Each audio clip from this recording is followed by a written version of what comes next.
2022년 1월 광주에서 신축 중인 아파트가 무너지는 사고가 있었습니다. 사고 원인은 시공사의 부실공사였는데 조사 과정에서 국가건설기준센터 표준 시방서에 나오는 규정을 무시한 채 지지대 설치 없이 공사를 진행했고 무리하게 콘크리트 타설을 한 사실이 확인되었습니다. 또 2023년 4월 인천의 한 신축 아파트 현장에서는 지하 주차장 1층 지붕층과 2층 지붕층이 연쇄적으로 무너져 내리는 사고가 있었습니다. 해당 사고도 부실공사가 문제였는데 넣어야 할 철근을 빼고 건물을 올려서 하중을 버틸 힘이 없었던 그런 슬래브가 무너져 내린 거죠. 이게 겉으로는 깨끗해서 잘 지은 듯 보이는 건물도 그 건물을 유지하는데 힘을 주는 뼈대에 문제가 있거나 지켜야 할 기준을 어기면 무너지는 것은 시간 문제입니다. 재산상의 손해뿐만 아니라 사람의 생명에도 영향을 줄 수 있죠. 세계적으로 유명한 재난, 인재로 기록되고 있는 삼풍백화점의 무너짐, 성수대교의 무너짐은요, 끔찍한 그런 생각을 떨쳐낼 수가 없게 합니다. 사탄은요, 물질, 권력, 명예 등과 같은 세상 것들 위에 자신의 삶을 세우라고 합니다. 그럴 때에 삶의 기쁨과 행복과 만족이 있다고 합니다. 그러나 성도의 삶은요, 하나님 말씀 위에 세워졌을 때에 가장 안전합니다. 말씀에 깊게 뿌리 내린 삶은 인생의 광풍에 흔들릴 수는 있지만 넘어지지는 않습니다. 그렇다면 지금 여러분들의 신앙은 뼈대가 튼튼한 하나님의 말씀 위에 세워져 가고 있습니까? 오늘 우리에게 주신 본문 말씀이 기록된 요한계시록 17장부터는 바벨론과 짐승의 최후 심판에 관한 이야기가 전개되고 있습니다. 여기에는요, 많은 물 위에 앉아 있는 큰 음녀가 등장합니다. 앉아 있다라는 것은 큰 음녀가 각 나라들에 대한 주권을 가지고 있음을 의미합니다. 그 음녀가 각 나라들을 이렇게 저렇게 요리조리 요리한다는 뜻이죠.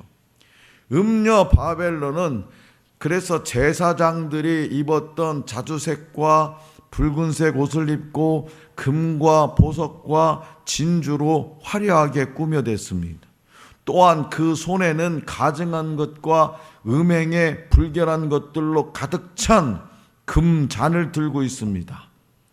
여기서 또 놀라다라는 말에는 17장에 나오는 놀라다라는 말에는 바벨론에 대한 두려움, 경악스러움과 함께 화려하고 웅장한 외관으로 인한 놀라움이 포함되어 있습니다.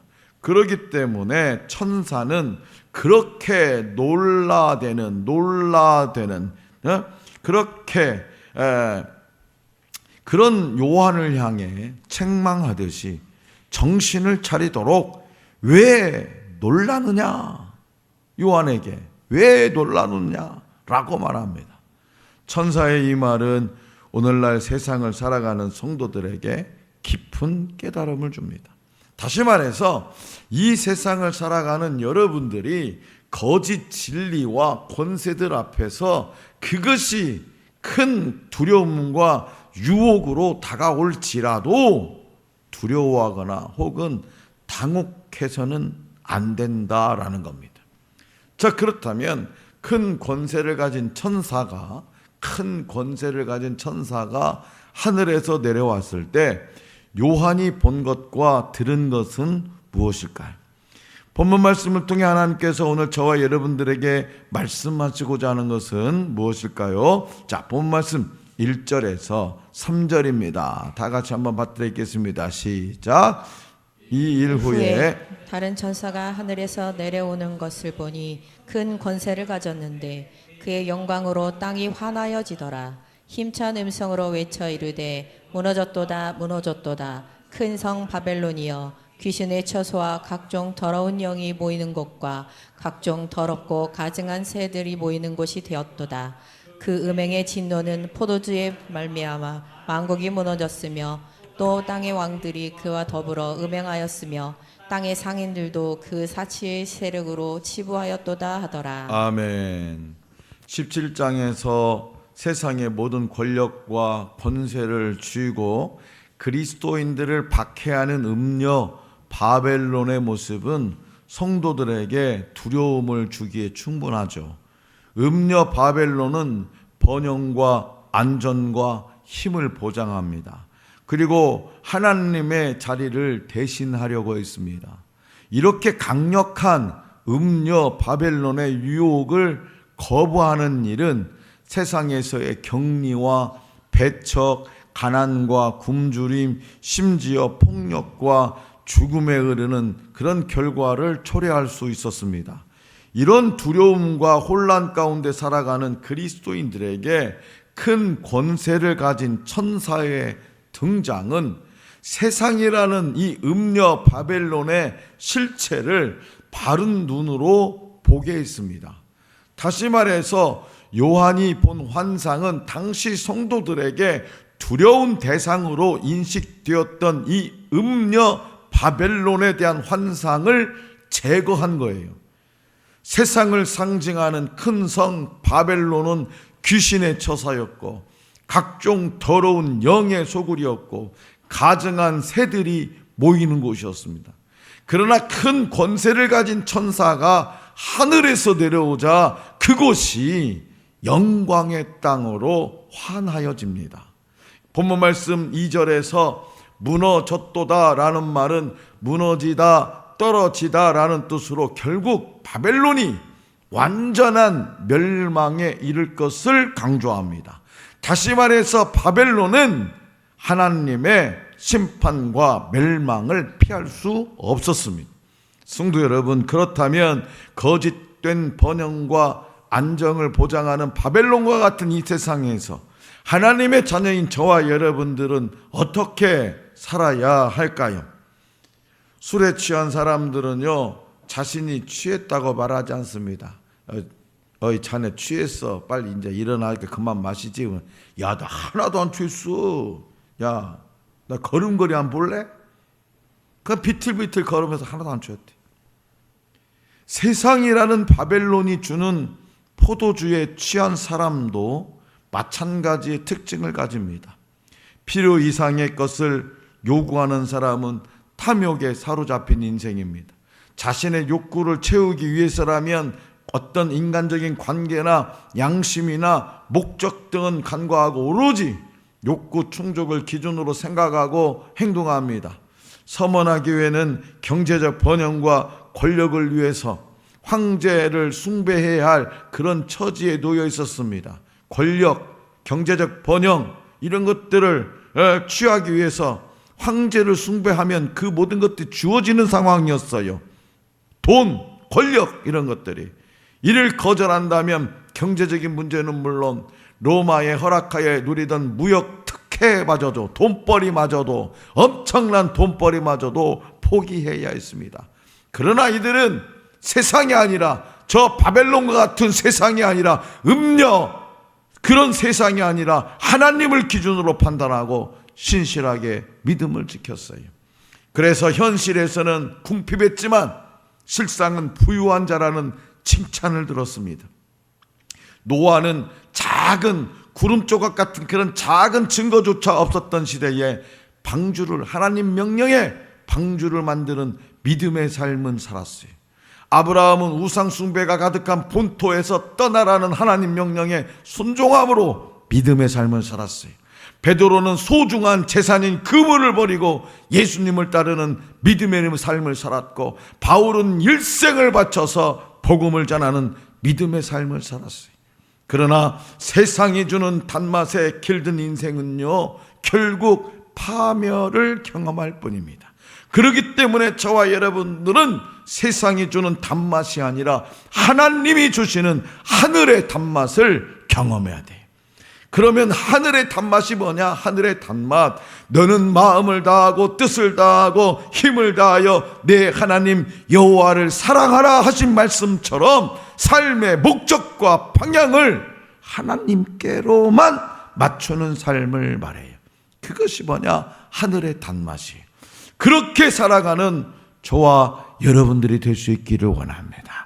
세상의 본질을 깨닫고 절대 현혹되거나 세상에 소망을 두지 말고 우리 하늘 소망 교회 이름처럼 하늘의 소망을 가득 품고 살아가는 이 시대의 믿음의 사람 베드로, 노아, 바울과 같은 그런 위대한 믿음의 족적을 남기는 저와 여러분들이 될 수 있기를 원합니다. 우리 주님은 저와 여러분들이 세상의 죄에 유혹되지 않고 악한 길에서 떠나 거룩한 삶을 살아가기를 원하십니다. 그렇다면 하늘로부터 요한에게 들린 다른 음성은 어떠한 명령으로 시작될까요? 자, 본문 말씀 4절입니다. 4절을 다 같이 받들겠습니다. 시작. 하늘로부터 다른 음성이 나서 이르되 내 백성아 거기서 나와 그의 죄에 참여하지 말고 그가 받을 재앙들을 받지 말라. 아멘. 여기서 요한에게 들린 다른 음성은 큰 성 바벨론의 위협적인 유혹으로부터 나오라는 말이었습니다. 바벨론의 위협적인 유혹. 그래서 나와라는 말은 밖으로 나오다, 밖으로 나가다라는 의미입니다. 이는 단지 어떤 특정 장소에서 나가라는 말이 아니라 내적이고 영적인 방향 전환을 말합니다. 몸도 마음도 영혼도 나가라 이 말이에요. 어디로부터? 바벨론으로부터. 그래서 다시 말해서 우리 주님은 사랑하는 백성들이 세상이라는 바벨론에서 불러내신 거예요. 거기서 당장 나와라 이거예요. 세상에서 나와라 이거예요. 거룩하지 못한 곳에서 나오라는 거예요. 이는 죄악된 환경에서 마음과 생각을 돌이키라는 명령입니다. 그렇게 하시는 분명한 이유가 있어요. 하나님께서 그렇게 강력하게 명령하시는 이유가 뭐냐? 첫째는 죄의 목이다. 목이 이거 안 잡으면은 우리 재원이가 물어뜯길 것 같아서 잡았다. 재원이, 시원이가 물어뜯길까? 시원이는 안 물어뜯길 것 같다. 지금 옷으로 막 얼굴을 감싸고 있으니까. 추워서 그래? 그래. 에어컨 꺼. 우리 시원이가 춥다는데 옷 좀 하나 더 입고 오지. 어떻게? 응? 장로님 옷이라도 벗어줘야 할란갑대요. 괜찮아? 자, 하나님께서 이 죄악된 환경에서 마음과 생각을 돌이키는 명령은 첫째, 죄에 참여하지 않게 하기 위함이고, 그러니까 하나님이 제일 싫어하는 건 뭐냐? 저와 여러분들이 죄악에 빠지는 걸 가장 싫어하세요. 둘째는 재앙을 받지 않게 하기 위함입니다. 그 죄악된 소굴에 계속 나와라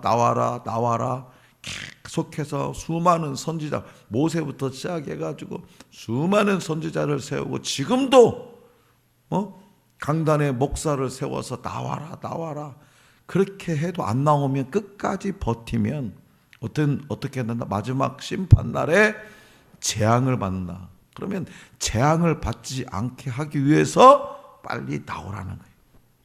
참여하지 말고라는 말은 같이 하지 않거나 나누어 갖지 않는 것을 뜻합니다. 세상이 주는 기쁨, 세상이 주는 행복, 세상이 주는 만족이라는 유혹에서 물러나라는 겁니다. 받지 말라라는 말은 취하지 말라라는 뜻으로 그곳에서 떠나고 탈출하라는 거예요. 그래서 떠나서 탈출해라. 그래서 하나님의 백성 성도는요, 잠시 있다 사라질 세상의 번영과 권력과 힘에 인생을 바치지 말아야 됩니다. 분별력과 절제 없는 탐욕의 삶을 살지 말아야 됩니다. 세상이란 큰 성 바벨론은요, 언젠가는 반드시 무너집니다. 그렇기 때문에 세상에서 죄를 짓지 않고 세상이 주는 재앙을 받지 않으려면 세상에서 나오라 라는 주님의 말씀에 귀 기울여야 합니다. 그러한 삶은 하나님을 바라보고 하나님께 집중하며 사는 삶이에요. 자, 그렇다면 하나님 말씀의 거울에 비추어서 지금 내 삶을 돌아볼 때 내가 벗어나야 할 바벨론은 어디라고 생각하십니까? 내 삶의 바벨론에서 즉각적으로 빠져나올 수 없는 이유는 뭐라고 생각하십니까? 주님은 요한에게 내 백성아 거기서 나와, 내 백성아 거기서 나와라 라고 말씀하셨어요. 이는 내적이고 영적인 방향 전환이라고 말씀하셨습니다. 몸과 마음 모든 것이 나와야 된다는 겁니다. 절제와 제한 없는 인간의 탐욕은요, 음녀 바벨론에 무릎 꿇게 하여서 삶의 무너짐과 망가짐을 겪게 합니다. 세상이라는 바벨론이 주는 포도주에 취할수록 사람의 양심은 무뎌지고요, 결국 자신이 원하는 것만을 추구하는 삶을 선택하게 되죠. 그러한 삶을 위해서 거짓과 속임수를 불가피한 것으로 여깁니다. 자식 새끼들하고 먹고 살려고 하니까 내가 교회 안 나갈 수도 있고 11조 생활도 못할 수도 있고 돈도 좀 더 벌어야 되고 사람도 좀 속여야 되고, 그런 사람은 거짓과 속임수를 그냥 불가피한 것으로 여겨요. 그러나 신실한 성도는요, 세상에 속했으나 세상의 법칙이나 원리에 순응하며 살지 않습니다. 현재의 성공과 번영을 위해서 미래의 영원한 가치를 포기하지 않습니다. 그러한 삶을 선택하여 사는 것이 쉬운 일은 아니죠. 그래서 신실한 성도에게 날마다 요구되는 것은 뭐냐? 믿음 안에서의 인내와 돌이킴. 어쩌다가 우리가 또 깜빡해서 또 이렇게 하나님 뜻대로 불순종할 수 있어요. 그 빨리 깨닫고 돌이켜야 돼. 빨리빨리. 날마다 빗발치는 이 세상의 유혹과 시험으로부터 인내하고 세상의 가치와 기준으로부터 돌이키는 것입니다. 그렇기 때문에 이제부터라도 세상이라는 바벨론 안에서 나의 마음이 향하는 곳은 어디고 나의 삶이 머무는 곳은 어디인지, 나의 관심과 시간을 허비하는 곳은 어딘지를 제대로 살펴야 되는 거예요. 하루 중에 24시간을 어디에다가 허비하고 있는지, 그곳에서 나오라라는 주님의 말씀에 순종하며 거룩한 하나님 백성의 삶을 새롭게 시작해야 됩니다. 악으로부터의 분리는요, 곧 멸망으로부터의 분리입니다. 주님 오실 날이 멀지 않았어요. 하나님은 출애굽한 이스라엘 백성에게 주를 사랑하고 주의 명령을 잘 지켜 행하면 그들이 발로 밟는 곳을 다 소유로 주겠다 했어요. 그들이 발로 밟는 곳을 다 소유로 주겠다. 이것은요, 단순히 땅의 소유주가 아니라 땅의 통치자가 되게 해 주시겠다는 복된 선언이에요. 그러나 땅에 매몰되어 살아가는 자들은요, 이런 복을 누릴 수가 없어요. 여기가 좋사오니, 그런 생각 가지고 늘 저 세상 바벨론과 같은 저 세상에 머물러, 나는 이제 통장에 잔고가 쌓이고, 그래 집도 좋은 집도 옮겼고, 차도 좋은 차도 타고, 땅에 이런 바벨론 땅에 매몰되어 살아가는 자들은요, 이런 복을 누릴 수가 없습니다. 심판의 날에는요, 마지막 심판의 날에는요, 입에 풀칠하기 위해 살다 보니 어쩔 수 없었다거나 남들도 다 그렇게 살아서 죄인 줄 몰랐다는 핑계는 통하지 않습니다. 부자가 어떻게 했다고요?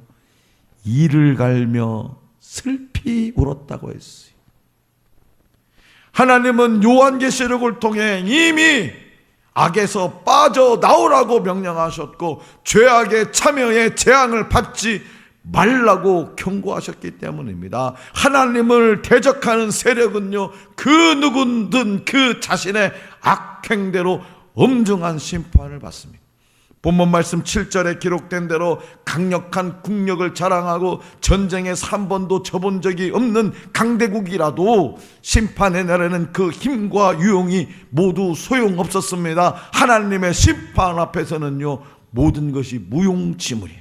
그리고 본문 말씀 8절에 기록된 대로 하나님의 심판은 예상치 못한 날에 죽음의 재앙으로 갑작스럽게 이루어질 거예요.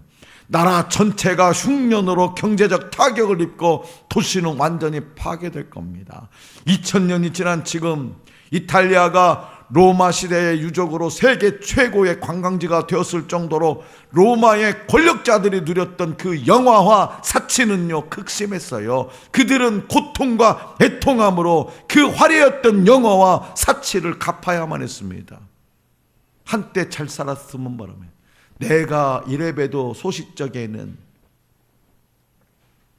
음녀 로마는 자신이 애통함을 경험할 리 없다고 장담했어요. 나를 무너뜨릴 자는 없다. 내 눈에서는 눈물 날 일이 없다. 하지만 하나님은 단번에 대제국 로마를 파멸시키사 사망과 애통과 흉년을 겪게 하셨습니다. 영원할 것 같았던 대제국 로마는 멸망했습니다. 어디 그뿐입니까? 하나님은 아수르, 바벨론, 페르시아, 헬라 등의 대제국도 강력한 힘으로 심판하사 불태워 버리셨습니다. 우리가 살고 있는 현대 문명 역시 하나님의 법도 안에 거하지 않으면 결코 그 심판으로부터 자유로울 수 없습니다.